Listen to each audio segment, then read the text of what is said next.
এই যা গোসল করে আয়। কি বলে? কে করবে গোসল? আমি? কি বলে? পাগল নাকি? কে করবে গোসল? আমি? আরে আম্মু, তোমারে বলি নাই, আমি আমার কথা বলছি। যাও তো যাও, এই শীতের মধ্যে আমি গোসল করতে পারবো না। গরম পানি রাখা আছে, যা গোসল করে আয়।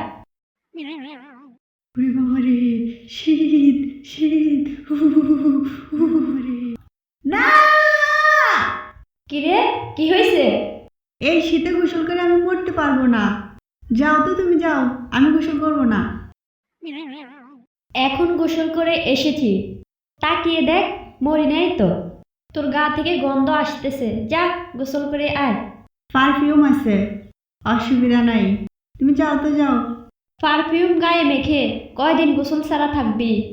শোনো মা, শীতকালে 3 দিন পর্যন্ত গোসল না করলে কোনো সমস্যা হয় না। তুই গোসল করাস না কয়দিন?